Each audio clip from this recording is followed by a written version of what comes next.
میں مدینہ مارہرا کی قسمت ہے۔ اللہم صلی علی سیدنا و مولانا محمد معدن الجود والکرم وآلہ وبارک وسلم صلاة و سلاما علیک یا رسول اللہ۔ عرس نوری میں حاضر ہونے والے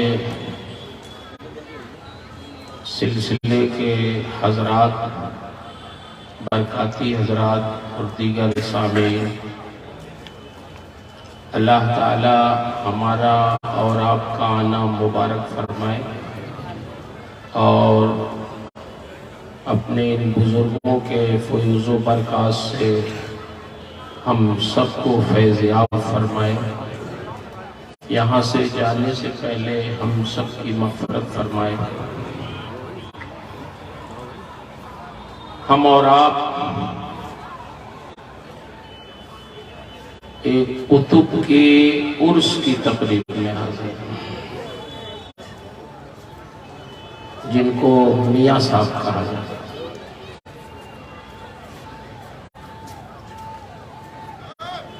ہندوستان میں مغلیہ خاندان نے سینکڑوں سال حکومت کی ہے، لیکن جب ان کی قبروں پہ آپ جائیں گے تو ایک شعر لکھا ہوا دیکھیں گے کہ بر مزار ماں غریباں نہ چراغے نہ بھولے۔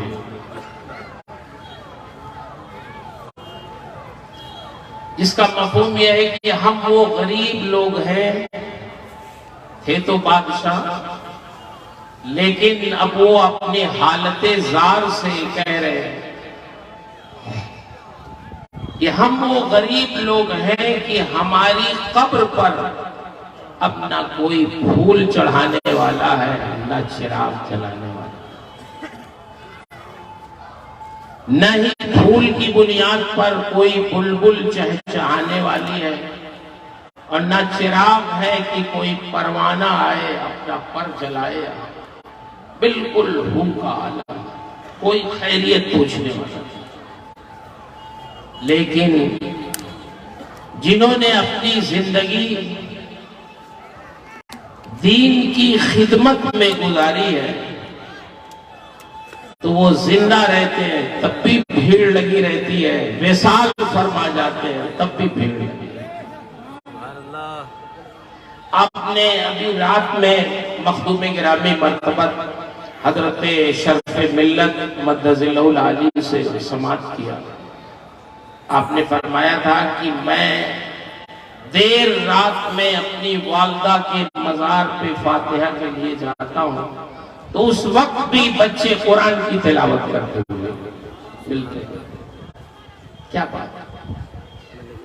بڑے بڑے بادشاہوں کی قبروں پہ کوئی جانے والا نہیں، لیکن اللہ کے محبوب بندوں کے وہاں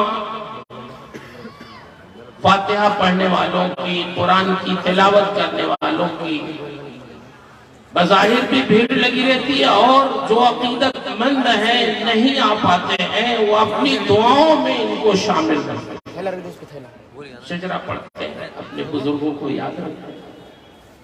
اور میں تو آپ سے عرض کروں گا کہ آپ اپنے 24 گھنٹے میں کچھ ٹائم متعین کر لیجئے جس میں اپنے ماں باپ کے لیے، اپنے پیران اعظام کے لیے، اپنے بزرگوں کے لیے، اپنے مشائخ کے لیے جو وصال فرما گئے ان کے لیے، جو باحیات ہوں ان کے عمر کی درازگی کے لیے کچھ ٹائم مقرر کیجئے، اس میں دعا کیجئے۔ دعا کرنے سے حدیث شریف میں آیا ہے کہ اگر تم کسی کا احسان کا بدلہ نہیں چکا سکتے تو اس کے حق میں دعا کرو، یہ بھی اس احسان کا بدلہ ہے۔ یہ احسان شناسی کا ایک طریقہ ہے۔ بہرحال میں یہ عرض کرنا چاہ رہا ہوں کہ ہماری اور آپ کی جو زندگی ہے یہ دین سے متعلق ہے. جو ہمیں عزت مل رہی ہے، جو ہمارا تشخص ہے، جس سے ہم پہچانے جاتے ہیں، وہ ہمارا دین ہے. اس سے ہٹ کے ہمارا کوئی وجود نہیں ہے. آپ مرید ہوتے، کیوں مرید ہوتے؟ بولیے. دیندار بننے کے لیے. کبھی آپ کو اتفاق ہو، بلکہ میں گزارش کروں گا آپ سے کہ نوری میاں کی ایک کتاب ہے سراج العواج فی الوصایا والمعارف، جس کو آپ نے خصوصاً مریدین ہی کے لیے لکھا. اس میں پیران طریقت کو بھی نصیحت ہے، عوام کو بھی، لیکن خاص کر مریدین. اس میں بہت ساری نصیحتیں انہوں نے لکھی ہیں کہ ایک مرید کو کس طرح زندگی گزارنا چاہیے. میں سمجھتا ہوں اگر ہم لوگ اس کو پڑھ لیں تو اس سے بڑا فائدہ ہو. کیسے رہنا چاہیے، کیا کرنا. وہ لکھتے ہیں کہ سب سے پہلے صاحب عرس اپنے اس کتاب میں لکھتے ہیں کہ سب سے پہلے آدمی کو اپنا عقیدہ صحیح رکھنا چاہیے. اگر عقیدہ نہیں صحیح ہے تو فرماتے ہیں کہ اگر عقیدہ نہیں صحیح ہے تو جتنا ہی زیادہ وہ عمل کرے گا اتنا ہی زیادہ وہ مقصود سے دور ہوتا جائے گا. جیسے چوراہا ہو، اگر آپ کو دائیں جانا ہے لیکن آپ دائیں جانے کے بجائے بائیں چلیں گے تو جتنا ہی چلتے جائیں گے اتنے ہی اپنی منزل سے کیا ہوگا، دور ہو.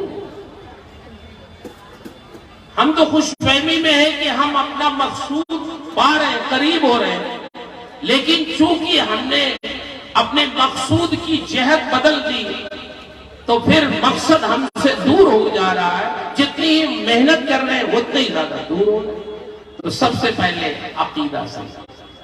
پھر فرماتے ہیں کہ آدمی اپنا عمل شریعت کے مطابق کرے. ایک بات انہوں نے اس میں بڑی اچھی بڑی، میں علماء کرام سے بھی گزارش کروں گا جو میرے ہم عمر ہیں. ارشاد فرماتے ہیں اپنا ظاہر اہل شریعت کے مطابق بناؤ اور اپنی سیرت اہل طریقت کے مطابق بناؤ. یہ بڑی اہم بات ہے کہ اندر اپنا طریقت والوں کے مطابق بناؤ. ارشاد فرماتے ہیں شریعت پہ عمل کے بغیر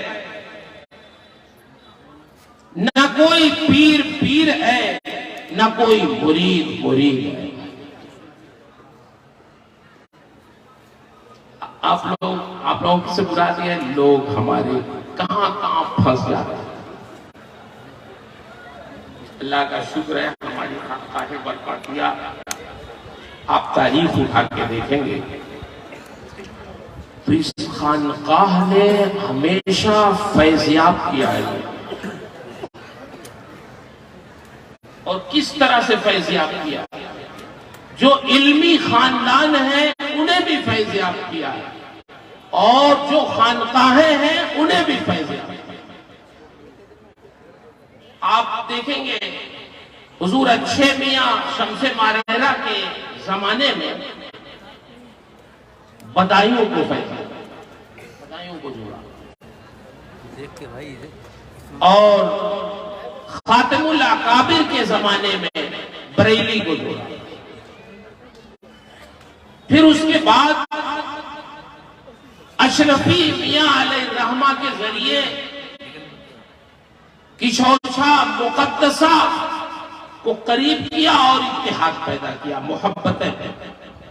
تو خانقاہوں کو بھی جوڑا اور درسگاہوں کو بھی جوڑا، علماء کو بھی جوڑا. اس کا مطلب یہ ہے کہ ماریرہ ہمیشہ ہماری یہ خانقاہ جوڑنے کا کام کرتی ہے کہ خانقاہیں بھی جڑے اور علماء ربانیین بھی جڑے. تو یہ سنگم ہے، کیونکہ خود یہاں ایک سے ایک اہل اللہ رہے اور ایک سے ایک اہل علم و فضل رہے، تو انہوں نے دونوں چیزوں کو ملا کر تقسیم کیا۔ میں یہ پڑھ رہا تھا تو مجھے یاد آئی ایک بات کہ میں ایک بار گیا مدھو پور کے علاقے میں، بہار میں یا جھارکھنڈ میں، تو کچھ لوگ آئے، انہوں نے کہا کہ مولانا صاحب یہاں ایک پیر صاحب آتے ہیں، وہ نماز نہیں پڑھتے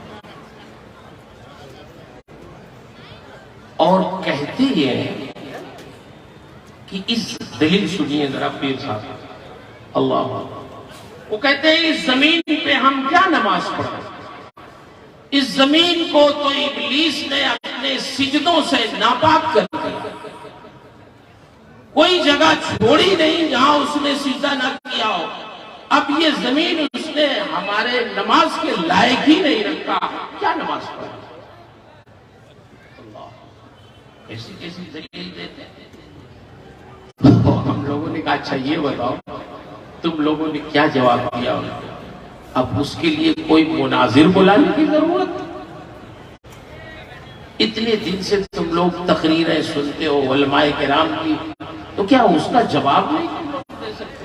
کوئی بہت بڑی دلیل دینے کی ضرورت نہیں ہے تمہیں، بس اتنا کہتے تھے کہ نادان تمہارے لیے یہ زمین ناپاک ہو گئی ہے، یہی وہ زمین ہے جس پہ سید الانبیاء نماز پڑھتے تھے، یہی وہ زمین ہے جس پہ صحابہ نماز پڑھتے تھے، یہی وہ زمین ہے جس پہ محدثین نماز پڑھتے تھے، یہی وہ زمین ہے جس پر حضور غوث الاعظم نماز پڑھتے تھے، خواجہ غریب نواز نماز پڑھتے تھے، پوری امت مسلمہ آج تک اسی زمین پہ نماز پڑھتی ہے، سب کے لیے پاک ہے زمین، تمہارے لیے ناپاک ہو گئی؟ نہیں نہیں، زمین ناپاک نہیں ہوئی ہے، تم ناپاک ہو گئے، اتنا تو تم سمجھا سکتے، اتنے کے لیے کوئی دلیل کی ضرورت ہے کتاب و سنت؟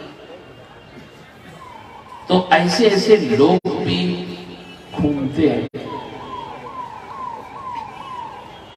حضور نوری میاں علیہ الرحمہ نے اس کتاب میں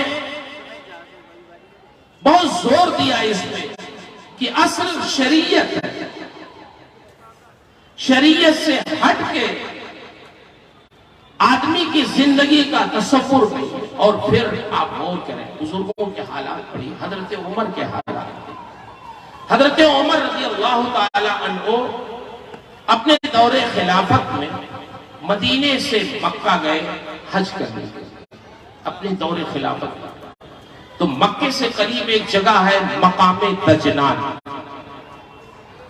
وہاں فرمانے لگے کہ ساتھیوں سے اپنے رک جاؤ، اپنی سواریوں سے اتر جاؤ، تھوڑی دیر یہاں مجھے ٹھہرنا۔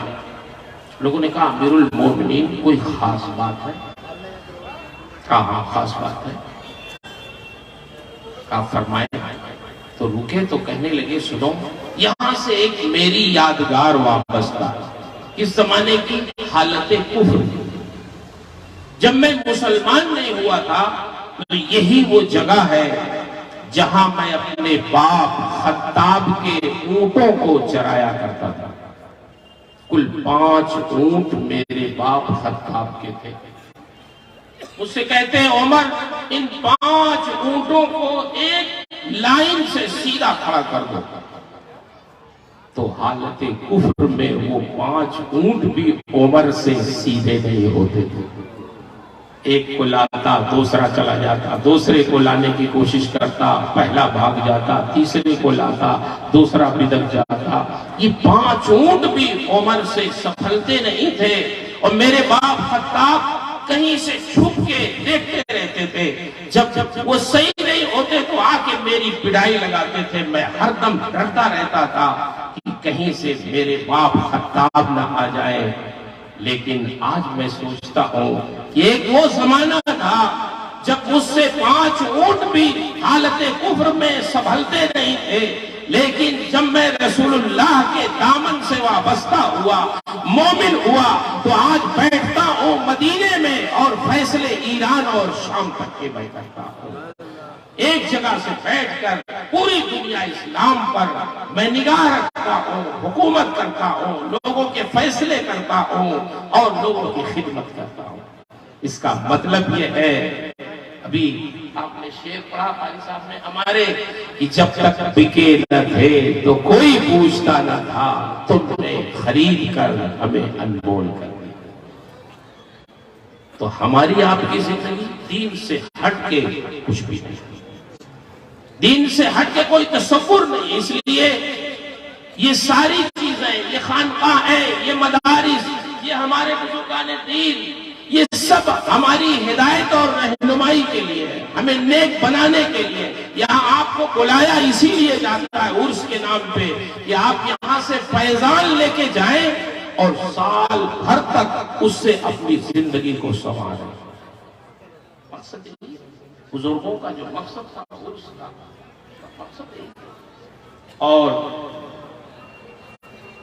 ہم لوگ تو بڑے خوش نصیب ہیں۔ حضرت نے یہ رات بتایا تو مجھے بڑی خوشی ہوئی۔ اللہ تعالی ہمارے ادارے کے چلانے والوں کے دل میں ایسے ہی وسعت پیدا کرے۔ صرف میں کوئی بہت تجربہ کار تو نہیں ہوں نا، میں اتنا بہت جاتا ہوں، لیکن صرف 2 مدرسے میں نے ایسے سنے جن کے بارے میں مجھے معلوم ہوا کہ وہاں اساتذہ اور طلبہ پر زکوٰۃ کی رقم خرچ نہیں کی۔ ایک حضرت نے رات بتایا، اللہ حضرت کی عمر میں، صحت میں، درجات میں بلندی عطا فرمائے۔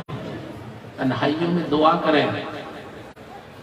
یہ بزرگان دین، یہ ہماری خانقاہ کے لوگ، یہ اللہ کی امانت ہے، یہ نعمت ہے اللہ کی۔ جو بچے یہاں پڑھتے ہیں وہ تو خوش نصیب ہے ہی، ہم سب لوگ خوش نصیب ہیں۔ اور سیکھنا چاہیے، اگر آپ مدرسہ چلا رہے ہیں تو سیکھیے کیسے چلائیں۔ رات جب آپ فرما رہے تھے کہ کیا کھانا ہے، میں بچوں سے پوچھتا ہوں کھانا کیا؟ ناز برداری کس کو کہتے ہیں؟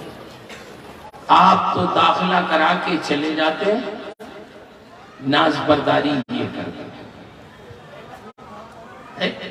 ناز برداری، مجھے یاد آئی بات، یہ ہمارے جو بزرگ تھے اسلاف، ان کا یہ طریقہ، ہمارے امام اعظم ابو حنیفہ رضی اللہ تعالیٰ عنہ، جن کی ہم تقلید کرتے ہیں۔ رات حضرت جب بتا رہے تھے تو میں یہ سوچنے لگا کہ امام صاحب کے جو جلوے تھے اس کا عکس اخلاقیات میں طلبہ کے ساتھ حضور شفیق العلماء و طلبہ میں نظر آیا۔ امام صاحب کے ایک شاگرد تھے امام ابو یوسف، یعقوب نام تھا۔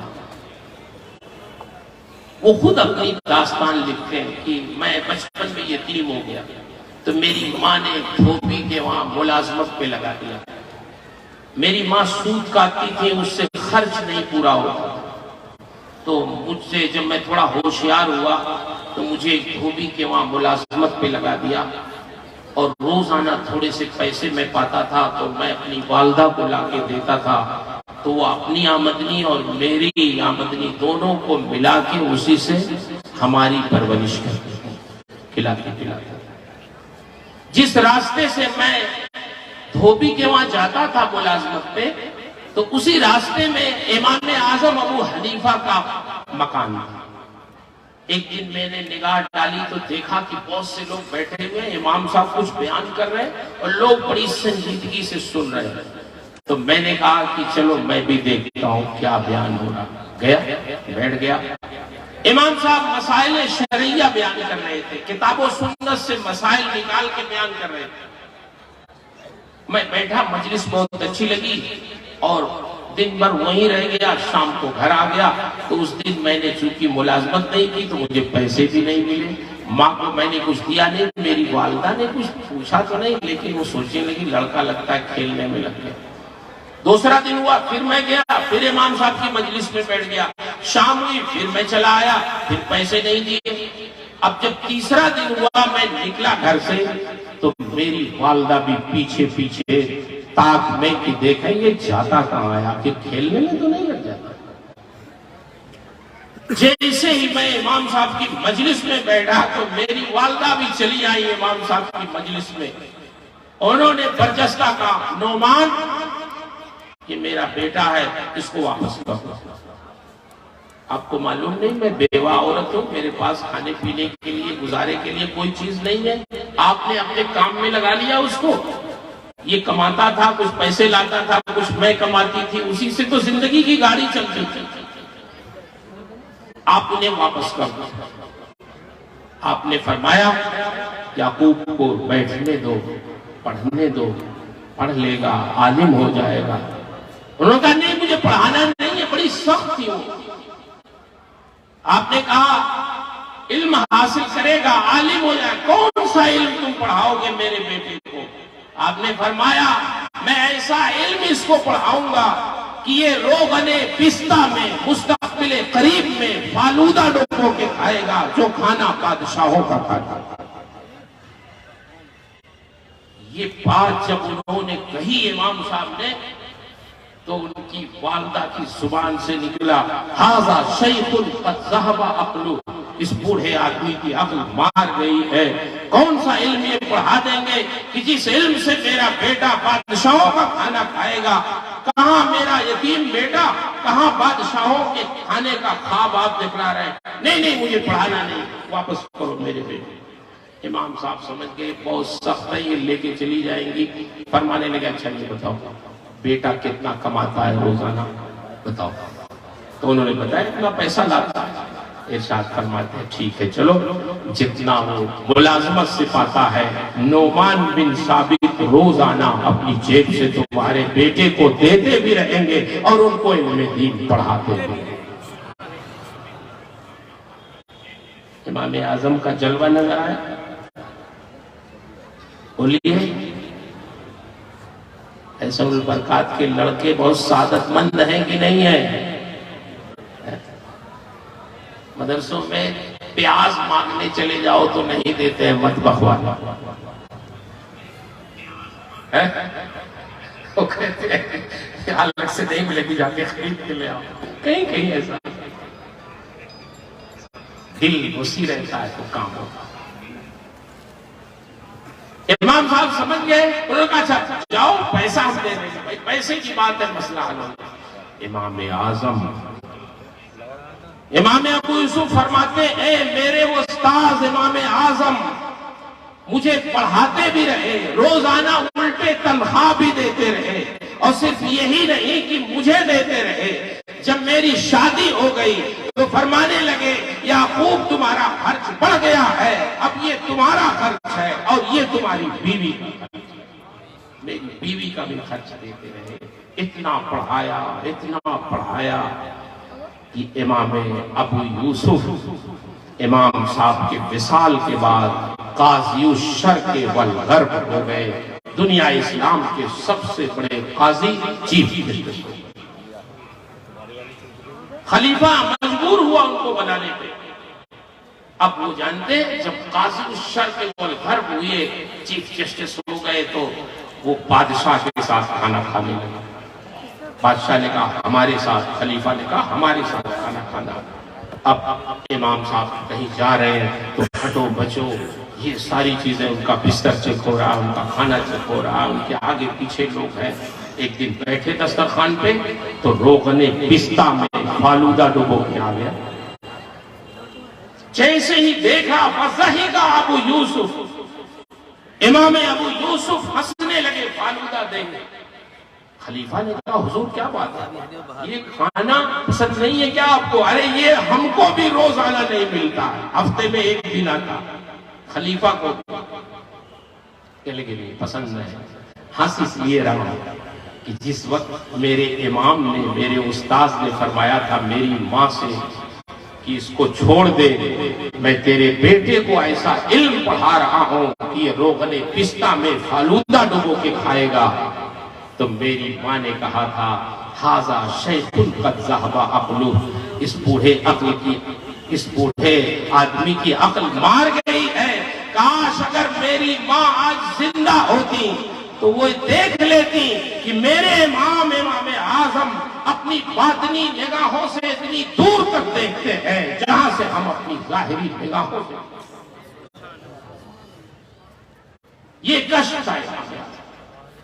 اور میں اپنے ہم پیشہ علماء سے، پڑھانے والوں سے، درسگاہوں میں دین کی خدمت کرنے والوں سے عرض کرتا ہوں کہ آپ کا اجر وہ تنخواہ نہیں ہے جو مدرسوں میں ملتی ہے، اجر تو وہ ہے جو رب العالمین نے آپ کے لیے تیار کر رکھا. یہ تو دنیاوی گزارے کے لیے ایک تھوڑا سا حقیر سرمایہ ہے، اس سے زیادہ اس کی حیثیت نہیں ہے. یہی امام ابو یوسف کی بات میں عرض کر رہا ہوں کہ حالات میں لکھا. سلسلے قادریہ میں ایک بزرگ ہیں حضرت سیدنا معروف کرخی علیہ الرحمہ. یہ ہمارے خود میاں صاحب نے اپنی کتاب سراج العوارف میں بھی لکھا ہے کہ جب امام ابو یوسف نے قاضی القضات کا منصب قبول کر لیا، چیف جسٹس بن گئے، تو حضرت معروف کرخی دوست تھے ناراض،